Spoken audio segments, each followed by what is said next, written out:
was in your shoes where I had a young associate handling a witness who, the next witness was going to be the client, and we didn't want to get to him that day, and he kept turning around thinking he was done, and I kept going like this, meaning fill up the time. Don't do that.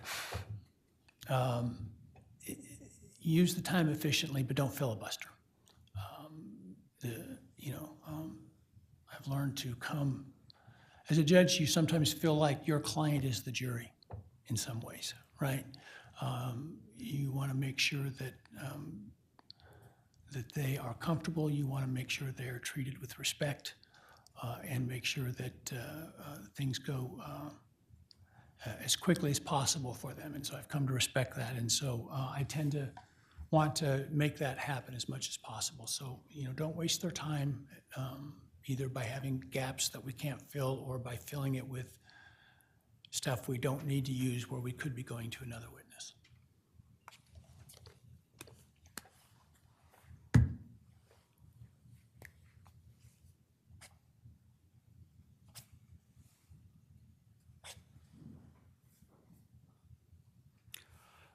The lawyer handling a witness, if that is the lawyer handling on direct or the lawyer handling on cross, is the lawyer authorized to speak on the issues related to that witness's testimony at the time it is being offered? And so that is the only lawyer that's authorized to speak about that witness. So if there is a sidebar, only the lawyers handling the witness need approach, if it's specific to that. If it's more general and I need to talk to more of you, I'll let you know that. But I don't want the whole caravan up here for those discussions. Likewise, please do not stretch the shirt sleeve of the lawyer who is handling it by the other lawyer constantly pulling on their sleeve and writing a note and saying, don't say it, they'll get it, just let them do their job.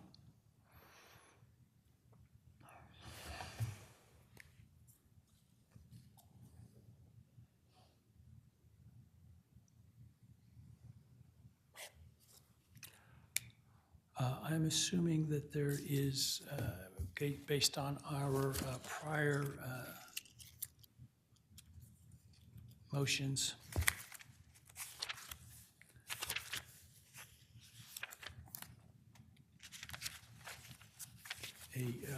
agreement, well, I'm assuming at least one of you would like to exclude witnesses pursuant to 615. Because if that's the case, then they will be excluded, generally speaking. It was the state's expectation that that's what would occur, and that's why we raised with the court earlier on the specific individuals that we've agreed could stay even if they haven't testified yet. So 615 is one of those rules where if one side requests it, it's granted as a general matter. And so I'm assuming that we're going to be using 615 to exclude witnesses except those excluded by or excused from it by the court. Or you can agree not to use 615. I want to talk about experts, though. Right. Experts being allowed to view other expert testimony. Correct. Yeah, experts are generally excused from 615 because part of what they rely upon is the testimony of other experts. Part of what they rebut is the testimony of other experts. So experts generally are excluded.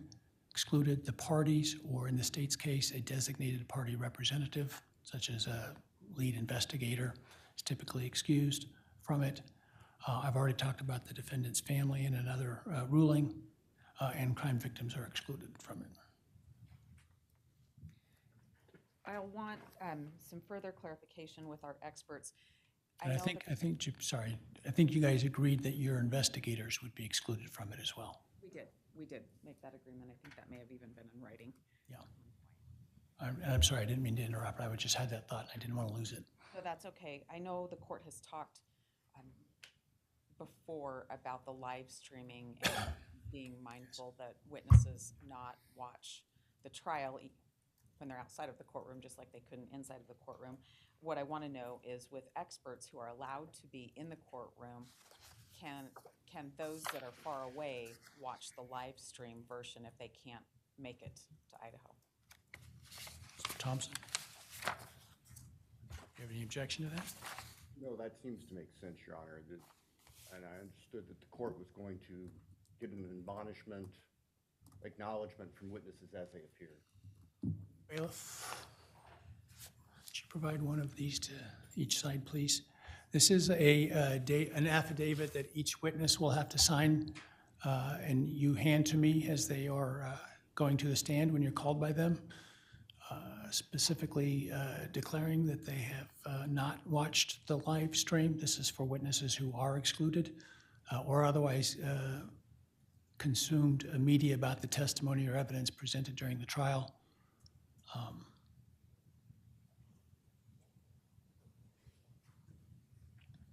That's not the, I'm not wed to the exact wording, so if you have wording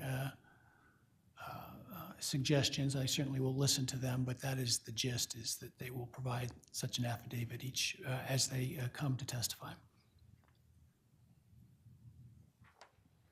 Any concern with that? Not with the wording at the moment. A question of clarification, though. If the case should reach a phase 2, does this admonition apply to those potential witnesses for phase 2? So a witness who is only a phase 2 witness Only a phase 2, yeah. and they attend phase 1, is that what you're asking? If they watch or attend any part of phase 1. Well, the problem with that is that phase 1 is also part of the state's phase 2 evidence, as is the defense's, right? And I think that would support the need for them to be able to know it if the state's going to rely on things that were Are you talking about experts? experts and possibly lay people too. Oh, explain to me why lay people should be excluded from it. I don't think they should be excluded. So you think they should not be permitted to watch the trial? I think I've got some double negatives going on. I think that if we get to a phase 2, I don't think that those witnesses have to be excluded from paying attention to phase 1. I think the protection for phase 1 is separate than phase 2 because of the rules of evidence that apply to any phase 2, the lack of them that apply to phase 2, and because the state's going to rely on what was in phase 1. So yes, experts, and some potential lay witnesses as well. Mr. Thompson or whoever wants to address this? Our initial inclination is to leave that to the court's discretion. I think the whole purpose is to avoid prospective witnesses altering their testimony in some fashion based on what they've seen going on in court. That's the danger. I don't know why phase 2 witnesses should be treated any differently than phase 1 witnesses. Well, what I'm going to do is, I'll give you a chance to each submit something within 7 days in writing on that, and I'll look at it so that you can give me any authority that you might come across related to that issue. Give me a chance to think about it further, and for the two of you to perhaps talk to see if you can understand specifically who you might be thinking of to see if the state has a problem with that. All right.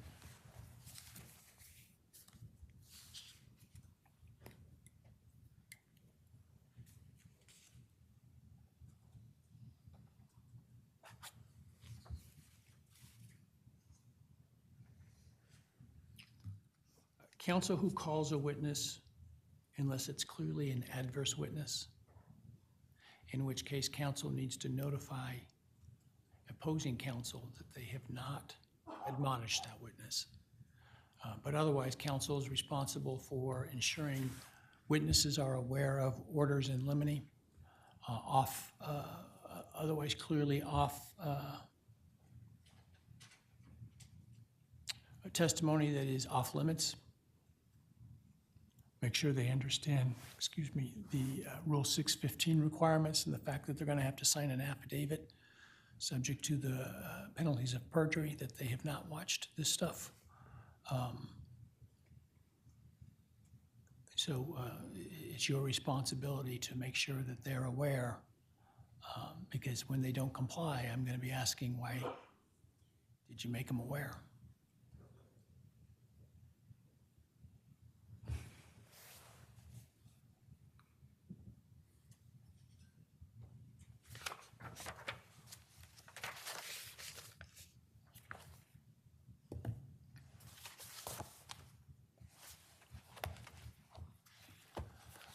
I'm going to,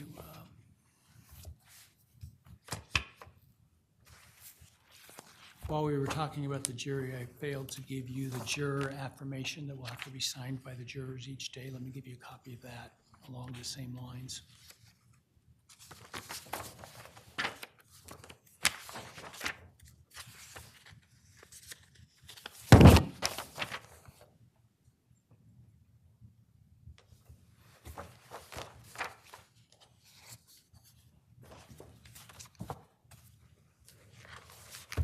So that is an affidavit each juror will fill out daily, indicating that they have not violated the court's instruction or otherwise been exposed to testimony or information about the case outside of the trial itself.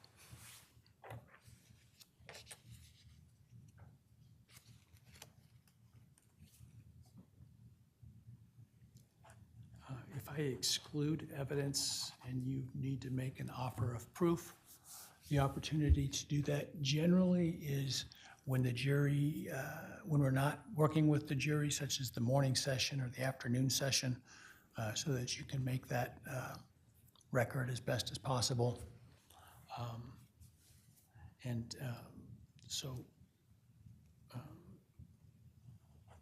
That can be done typically by simply making an oral reference to what the witness would have testified or what the evidence would have shown had it been admitted.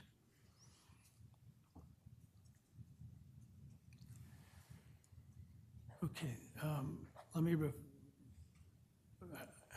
I think the rules are pretty clear, but some judges may have more leeway than others about objections. Let me explain to you what my expectations are regarding objections. So objections to questions or exhibits should be stated simply and without argument. It should not be a speaking objection. So for example, an objection, a proper objection might be, for example, objection hearsay. Objection foundation requires a little more. As you're probably aware, there's case law that is an insufficient objection. You have to identify what is missing from the foundation as part of your objection. If you think that doing so would put information in front of the jury that you're not certain I'm going to allow, please ask to approach.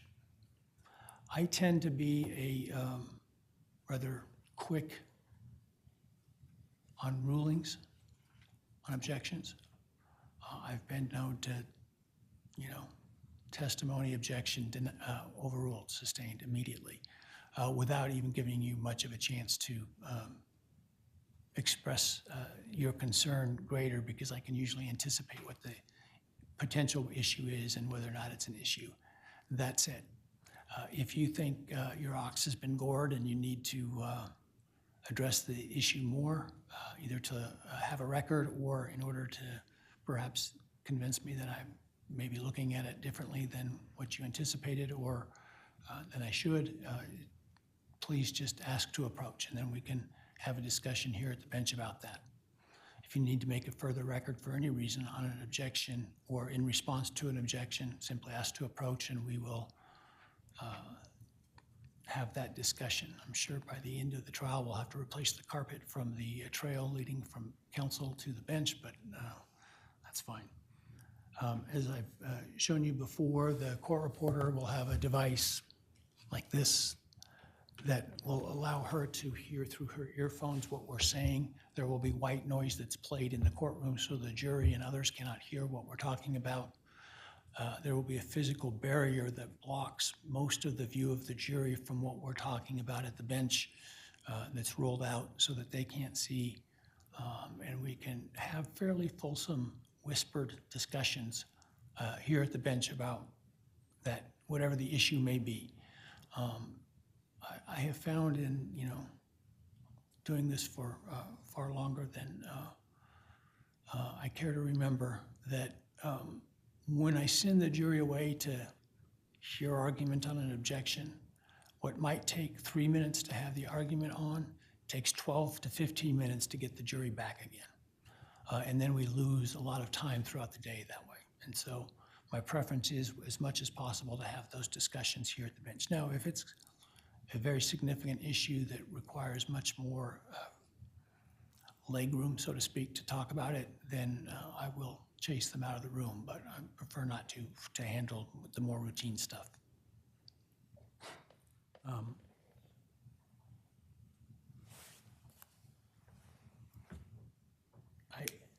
One of the things about, I've had counsel before who confuse the idea of the need to make a record with the need to get my ruling and then offer a rebuttal to it. That is not making a record, that is making a rebuttal.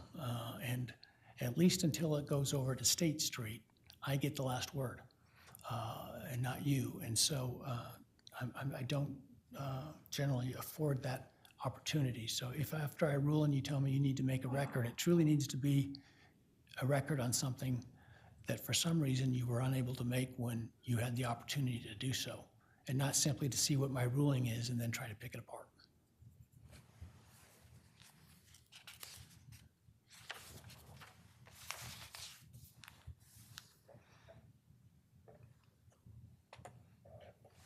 I will reiterate what I started with, is I don't like surprises.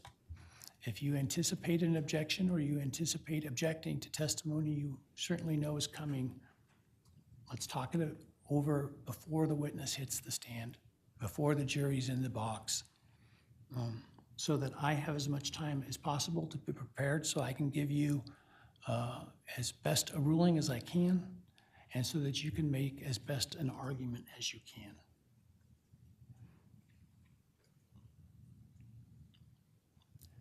If you anticipate the potential impeachment of a witness by prior testimony, whether that's grand jury testimony, whether that is transcribed witness interviews, whatever it might be, please get that to me before the witness hits the stand, and preferably towards the start of the trial, so that I have that available, so I can have read it before the witness testifies, so that when you then ask to either impeach or to refresh recollection or whatever it might be, I will have read that testimony. Don't be mistaken in your belief that I have all that testimony. If it, for example, happened with Judge, I don't necessarily have all those transcripts, so get them to me. Or if I do, they're in one of 100 boxes somewhere back there. Your Honor, if they've been supplied with exhibits and the purpose was just for that, will that be enough for the court, or should I have an extra transcript at the start of the day if I think I need it on paper for it? So let me know as far as advance and possible, and I will have staff look for that. But otherwise, it's probably safest just to provide me an actual copy of it. Thank you.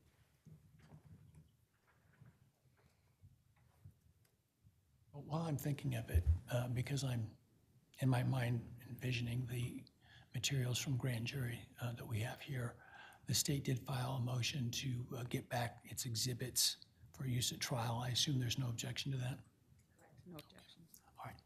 Mr. Thompson, if you may make arrangements with staff here to get those while you're here, okay? Yes, sir. And I assume you have replacements you have or will get to me for those. And actually, we had a procedural question we were going to ask the clerk, but I'll ask Your Honor. Clerk probably knows better than I do, but I'll go ahead and try. We can do one of two things. We can either get together a set of photographs or copies of the exhibits and exchange those for the exhibits, or take the exhibits, document them, and then give the clerk what we've documented. We're happy to do it either way. Well, my only fear is that you take the exhibit and then I don't know what the record is of what it actually looked like. Not to suggest that you would be involved in any chicanery and switching something out, but just trying as best I can to preserve that record. Understood.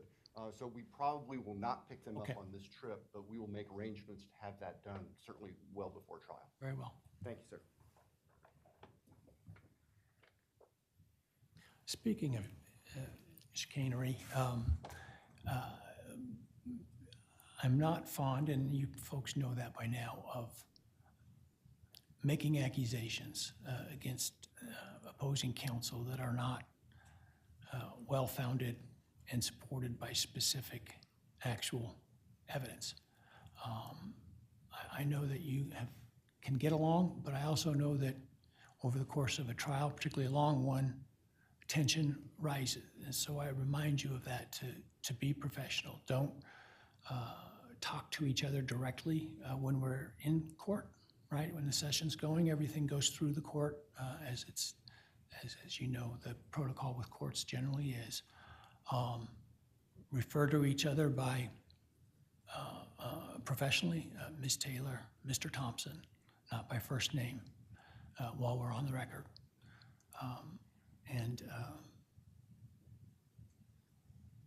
Again, avoid making accusations that you don't have the tickets for, or the receipts for, I should say.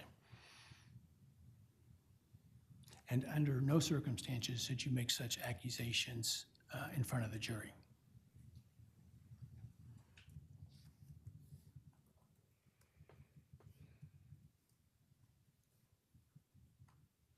It's a long trial, so as much as I want you to be prepared,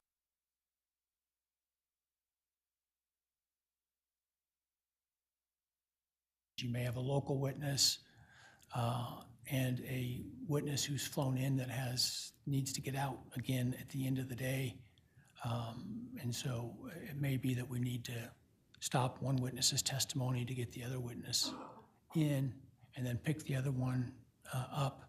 As long as there's no clear prejudice from that, I'm generally flexible in allowing that so that we can accommodate that.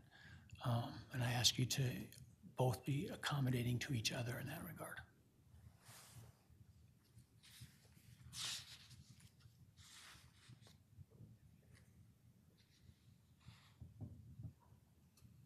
All right, any questions about witnesses' testimony?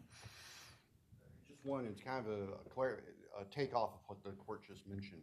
We have at least one, maybe a couple law enforcement witnesses in particular who have testimony relevant to different stages of the case. And it's our intent, with the court's permission, to call them at different times instead of trying to figure out how to call them once and have them talk about what's going on at this stage of the case and then what may be happening next week with the case. Is that acceptable to the court? Well, let's start with whether it's acceptable with Ms. Taylor. Your Honor, I don't know that I have a strong objection or really any business in telling the state how to put on their case. That feels really cumbersome to me. I was hoping for leeway the other way when we would call a witness ourselves, but they're a state's witness. I'd hope to have a little leeway to do all of my examinations so they didn't have to come back. I would otherwise defer to the court. Certainly, if you're somebody's on your witness list, if you want to go beyond the scope of direct as part of effectively your case in chief in advance, I don't have a problem with that. And so if it's going to save bringing another witness back, I don't have a problem with that. I don't have a problem if it doesn't get too cumbersome. Yes, sir. If we're having a law enforcement talk about a broad area of one phase of the investigation at a time, that's probably okay. But, having them come up and narrate between every other witness is probably too much. then the question becomes is how do we handle cross-examination? And basically I will defer to the defense on that or the other side on that to the extent that we allow, which is do you want to cross-examine about the information they just presented now? Or do you want to wait until their last presentation and cross-examine about everything? And so that'll be up to you. Your Honor, with that said, then I guess I'd request that the state let us know when they call a law enforcement that's for a limited purpose right now, but is coming back for another purpose. Yeah, they need to let me know that as well. Yes, Your Honor.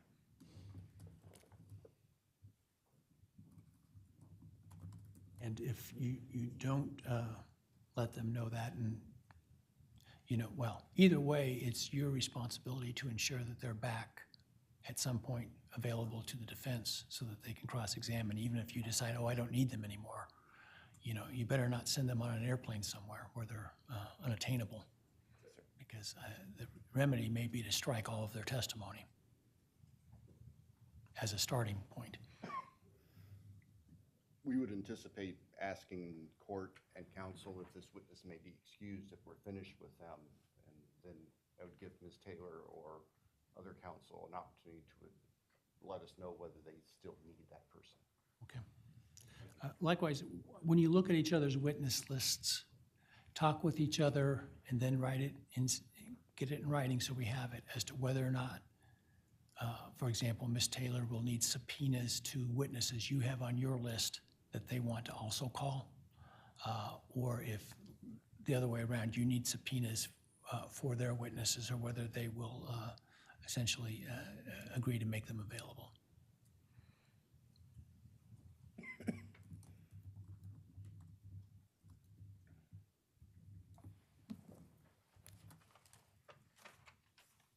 Anything else with respect to witnesses before I move to exhibits? No, sir. Okay. All right. So I did require a meet and confer for you to go over exhibits, and I got those, and I appreciate the start that you have on those. There are a number of exhibits where there's appears to be, I can't tell. So for example, there's an objection to, for example, relevance or hearsay. Part of what I wanted to know, though, to start is, regardless of whether it's ultimately admissible for those reasons, is there an objection to authenticity? In other words, I want to make the trial go as quickly as possible, avoid the need to put on a bunch of witnesses simply to say, this is what this is, and they don't really have any substantive discussion about it. They're just authenticating a document that, if we were to be honest, there's no dispute that it is what it is. And so I may have you go back and look at that and add another column to the list, which is objections to authenticity.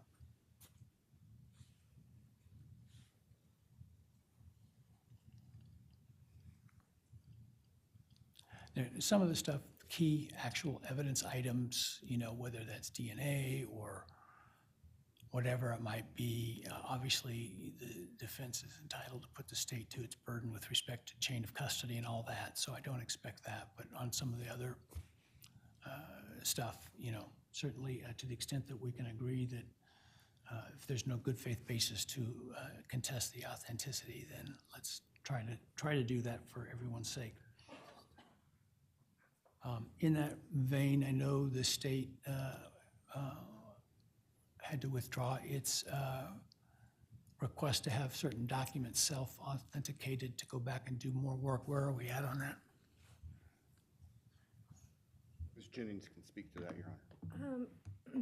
Your Honor, I believe that we've submitted all of the certificates of authentication for all the exhibits we plan to introduce that way. Okay. And you submitted those to the defense to review? Yes. And Ms. Taylor, are you going to respond to those? Your Honor, we did. We met with the state last week, I believe, or the week before, and we discussed some of those records. There were some issues with them. Ms. Jennings provided me with a thumb drive, and I don't know if those have corrections on them, but I'll continue to let the state know what we think, if we continue with an objection or if we're satisfied that the rule's been met. Okay. If you could get with each other and then provide me I didn't study the exhibits that I got a day or two ago, or the spreadsheet that closely, but make sure I'm aware specifically of which exhibits there is no objection to the self-authenticating or otherwise not an objection to authenticity.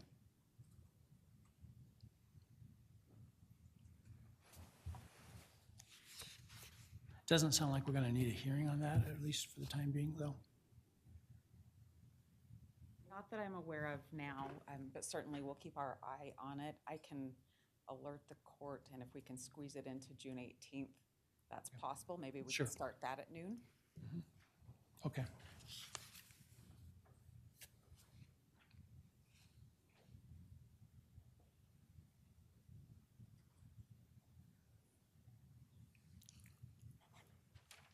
And then I would certainly caution, at least because the state goes first for now, I'll say the state, that, you know, belts and suspenders are good ideas when it comes to trial. So I would have my people I need to authenticate things under subpoena, just in case.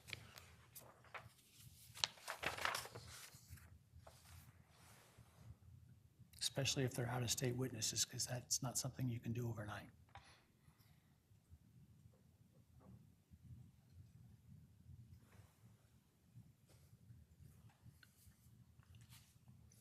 So the methods of displaying evidence to the jury, generally there's 3 ways to do that. One is by putting it on the Elmo and projecting the physical document, whether it's a writing or something else. The other is if it's a writing or something else, using litigation software of some kind to project it through the computer. And the third is passing it through the jury. That last one is the one I want to avoid as much as possible because that just takes too much time. So try to use the other 2 approaches as much as possible. Now, there are going to be some physical objects that it may be important for the jury to see, and I get that. But in general, you know, photographs, things that are in writing.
The process, if there's a stipulated to exhibit, would be to, just as you normally would, identify it with the witness, or not even necessarily doing that. You know you're going to use Exhibit 6.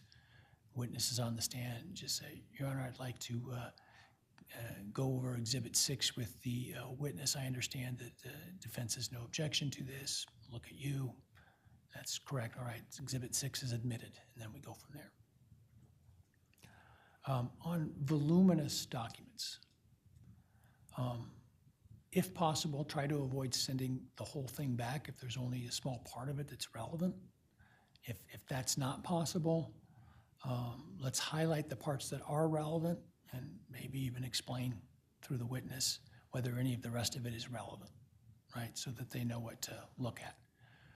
In that same vein, if you have a voluminous exhibit and there are, say, 5 or 6 pages from it that are important, what I might suggest is the exhibit be, you know, Exhibit 47, and then you have 47A, 47B, 47C as marked exhibits. They go with 47, but they're separate exhibits so that the jury can keep those in mind, and we can keep track of those.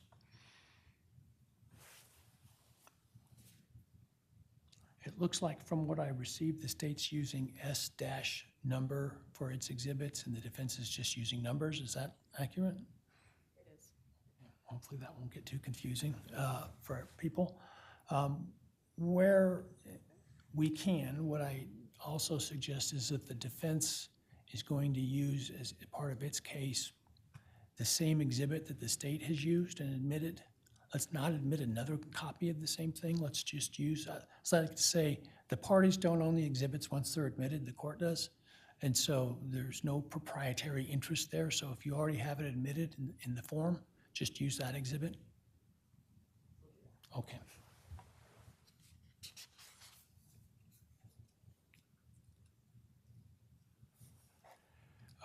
I think my staff explained to you that in terms of submitting exhibits to the court in advance, if you would provide 2 copies of the exhibits in notebooks, so 1 copy in one set of notebooks and 1 copy in the other set of notebooks, and try not to make the notebooks bigger than about 1.5 inches each, at least on the copy you give to me, because it's just too unwieldy to use a 6-inch binder up here, or if I need to take it home and read it overnight to do that. So try to keep it to about 1.5 inches per.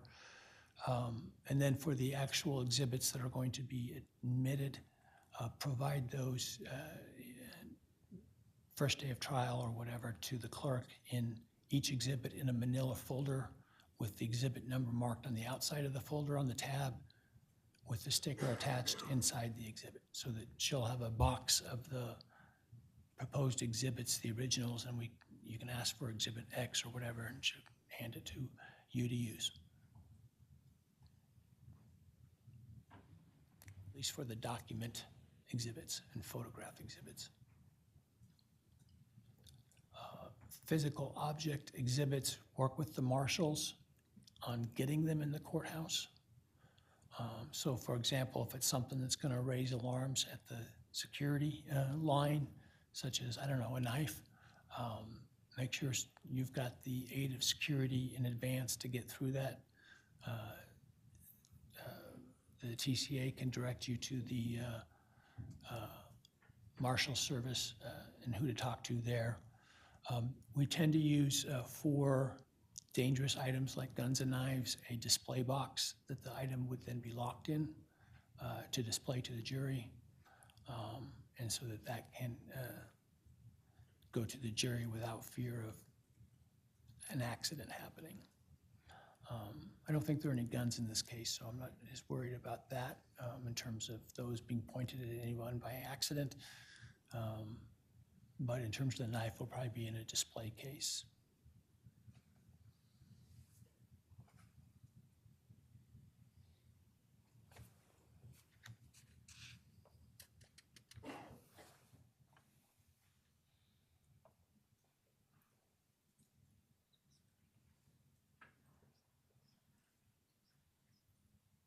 If you're going to be using illustrative exhibits, give counsel notice of that as reasonably far in advance as possible for them to have a chance to look at those.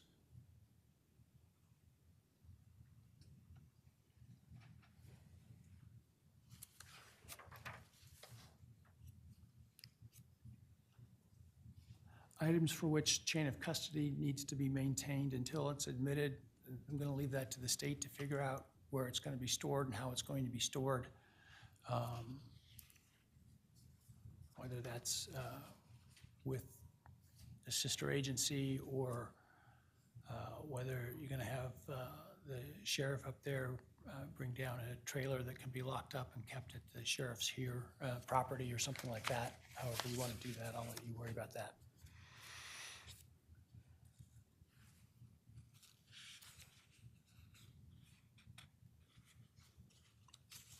For physical objects, also provide color photographs so that we can have those in the record. At the end of the trial, we will likely give back physical objects to law enforcement to maintain. Depending on what it is, we'll see, and depending on what the outcome of the case is. But it's nice to have those color copies available for the record.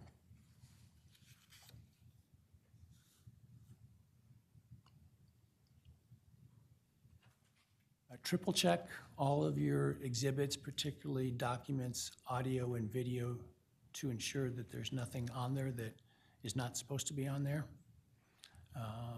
Give audio and video to counsel far enough in advance they have the opportunity to determine whether they have an objection to anything in there, and you have the opportunity to either make redactions in accordance with the objection or to get a ruling from me about those redactions.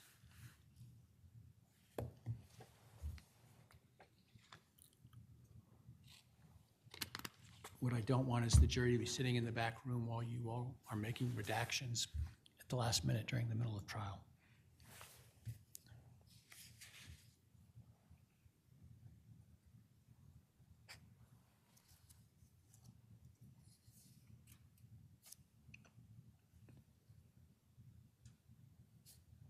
All right, for closings, kind of the same idea.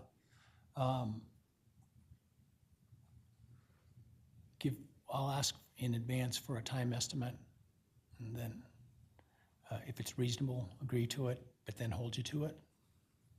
A little bit more liberal, obviously on closing than in opening. If you're going to display things in closing, kind of the same light rule goes, which is lights on or lights off, so you'll have to choose. You can move about the well, but don't get in the juror's personal space.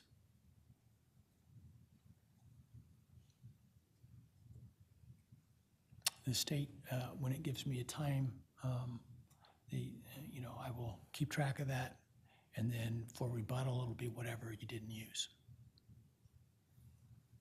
So when you're giving me estimates, include your rebuttal in that.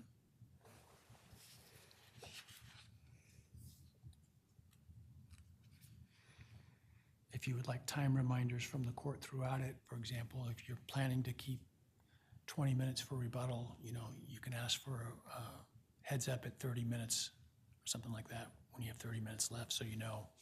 Just let me know in advance. All right, questions either about closings or about exhibits?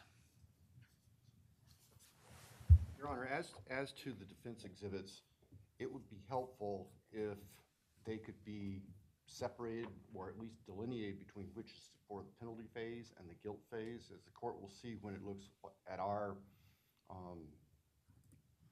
spreadsheet of our responses to the defense exhibits. Some of them, we could see we wouldn't object to them in penalty phase, but we would in guilt phase, and they aren't clearly delineated at this point. If that's something that we could have addressed sooner than not, that would be very helpful. Any problem with that, Ms. Taylor? Your Honor, no problem. We did go over that when we met last week, and I identified which ones were for a phase 2 if we get there. I don't have a problem stating so, but we did make them aware. Okay, well, maybe if you can just put it in writing so that they have it, that'd be helpful. That way we don't have any misunderstanding between the two of you. Thank you. All right, once you get and revise your spreadsheets based upon what we've talked about today, I'll start about part of what I'm going to do with the time that we have between now and trial is start going through all those, looking at what your objections are, getting my preliminary thoughts together on that, and then we may have another hearing just to kind of go over some of that if I have stuff that I think I can rule on in advance for you, or if I have questions, et cetera, but I'll let you know.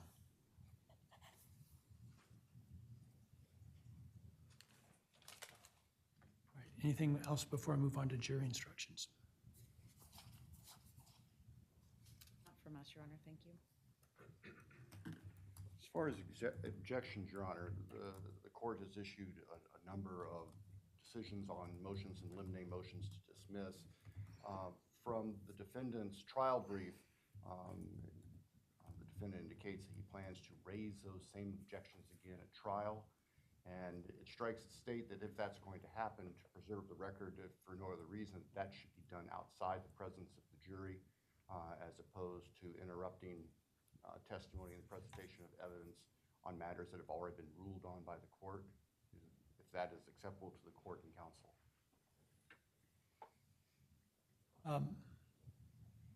So there's not a need to object again if I've already ruled on the objection. If you're asking me to reconsider, yeah, I think that's something you need to take up outside the presence of the jury, if that makes sense. That does make sense, and on situations that may arise where we might want the court to reconsider, we'll definitely take that up outside the presence of the jury.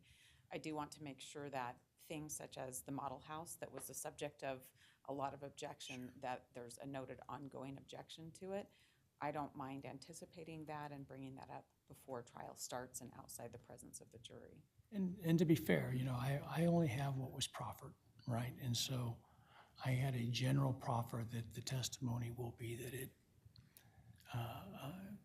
as I understand it, that it is consistent with the general layout, but not to scale, and that it would be helpful for the testimony. I don't have a problem with an objection based upon what that proffer is actually at the time. And so I think that's fine. I don't think that there's a need for an ongoing objection once that's done, but that helps. Yes, sir. Thank you. Jury instructions, I provided to you, I think yesterday, maybe pre-proof instructions. Did you get those? I did not receive those. Have we not sent those out? All right, I'll send those out probably today or Monday. They're not particularly, I think, controversial. They're pretty stock. On the pre-proof, in a capital case, there's a instruction. Normally what we instruct the jury is don't concern yourself with punishment, the subject of punishment. In a capital case, we are supposed to instruct them under 700B of the capital instructions in the pre-proof phase that it is a capital case, which obviously they're going to know through jury selection.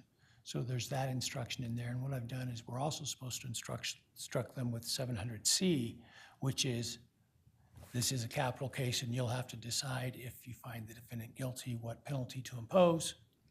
But then 700C says, instruct them in a separate instruction, don't concern yourself with the subject of penalty or punishment in the guilt phase.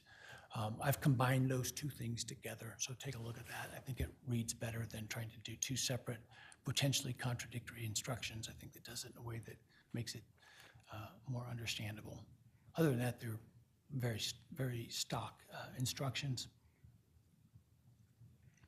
If there are other instructions that the parties want to be included in the pre-proof, for example, any stipulations that they want me to advise the jury of, let me know by submitting a request and copying my law clerk on that as well.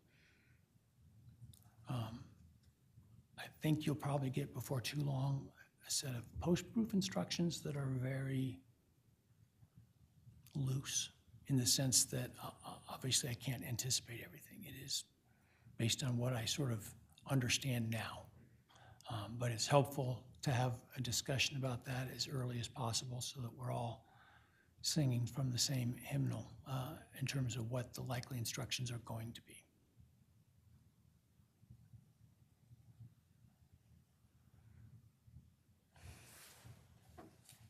And, you know, for better or worse, as you know, the Supreme Court in last year, in 2024, revised all their capital instructions. And so in light of that, I will be as much as possible sticking with what they have provided, given that it's clear they've obviously given it recent thought. And so I think that best insulates the case from perceived error by the court is by using instructions they've recently given us.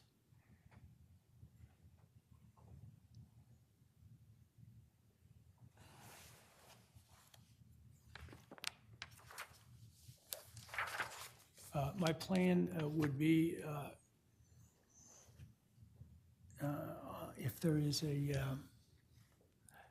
guilty verdict on the any of the counts of murder, would begin the penalty phase as soon thereafter as we can.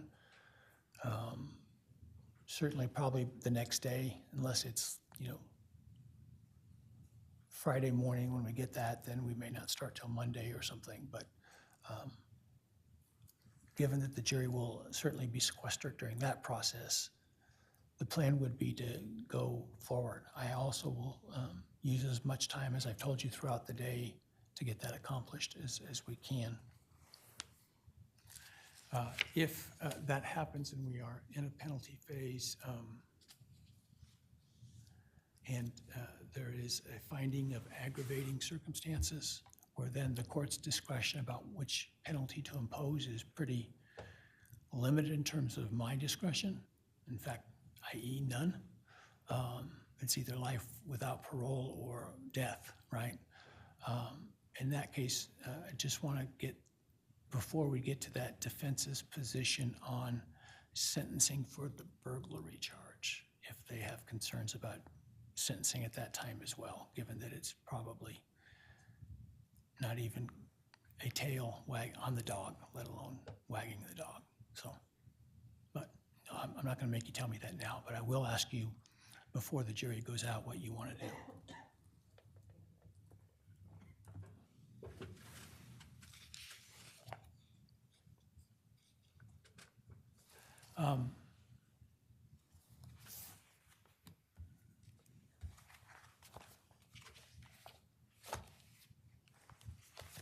I'm going to hand you another piece of paper that I would like to get back from the defense sometime in late June or early July, which is a declaration of last best offer. In other words, identifying whether the defendant received an offer and whether he has accepted, rejected, et cetera, just so that for purposes of post-conviction, we've documented that. Okay.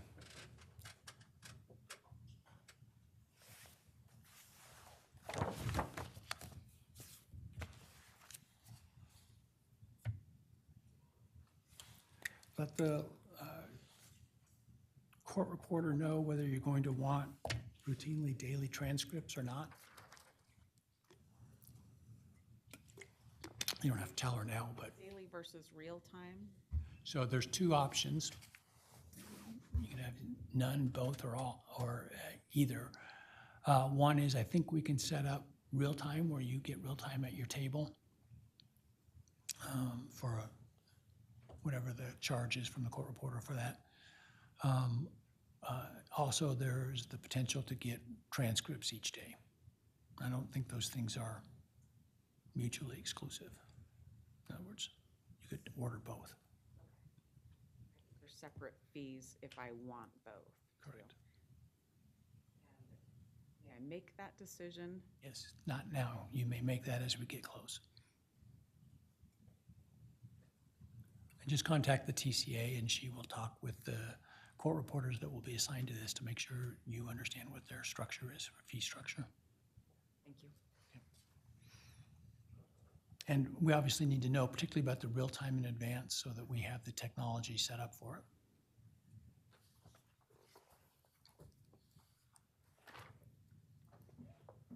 And it may require you to bring some of your own technology in the form of a tablet or a laptop on which it's displayed, right?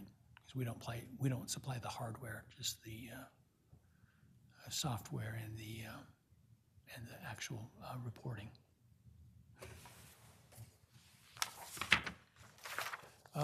Okay.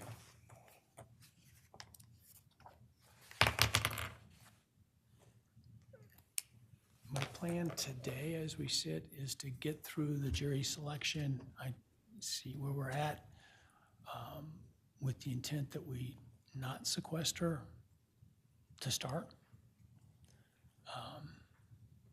As I explained this morning, the more people talk to the media and the more things that are in the media that are not admissible, whether true or not, the more difficult it makes things. And so I'm going to have to figure that out as we get close. For now, intent is not to do that, but we will have plans in place to revert to that if we have to at any point during the trial.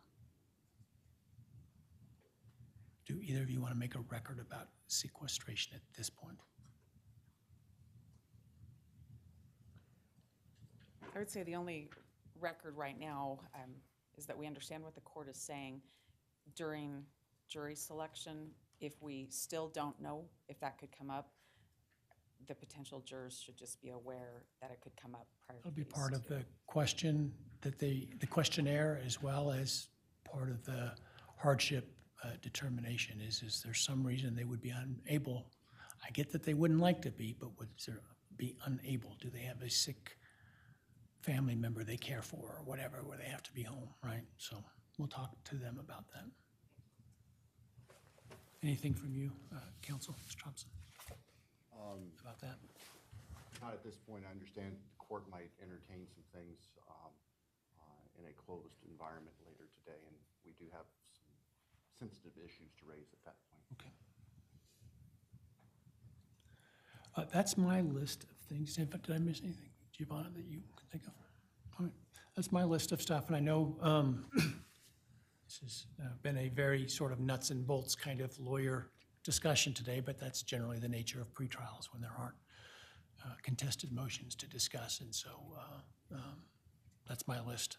I'm happy to answer any questions about my preferences or how I handle things that I haven't talked about, or address anything else that you want to talk about. I know we do need to go to a closed session at some point to talk about what will be asked of the jury specifically. I need to avoid that getting out to potential jurors, so we'll do that in a closed session. But anything else in the public session we need to talk about? I don't believe so, Your Honor. Thank you. No, Your Honor, thank you. Okay.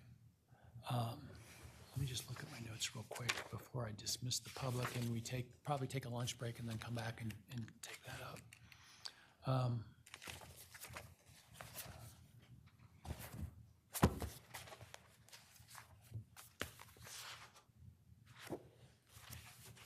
I do have a copy. I told you there's a new administrative order. I'll give you a copy of that just so you don't have to go dig for that.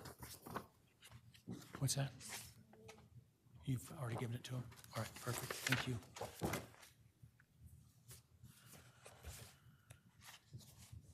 Spare that we could have, Your Honor. That Sure. Oh, it's already at hand. Thank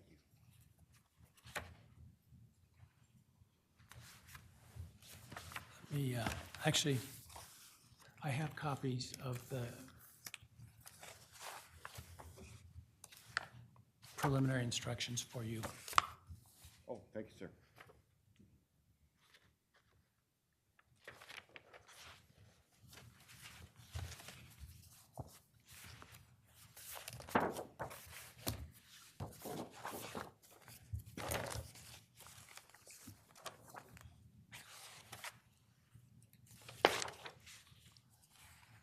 In the closed session this morning, I indicated to you I am going to be entering an order requiring the retention of records by the state, and I'm going to write another one extending that to the defense as it relates to violations of the non-dissemination order. I'm going to give you a copy of what that order is going to look like that I will execute likely over the lunch hour. It does require some action on your part, Counsel. And as I indicated, I would be open to a request for a appointment of a special prosecutor, and that special prosecutor to ask for a magistrate inquiry so they have the power of subpoena and the power to question witnesses under oath, as well as the power to grant immunity. So I will be looking for that from you. And that one just deals with the state. I will get you one that deals with your side to preserve records, all right? All right. Anything else? All right, thank you. Why don't we come back in about an hour, all right?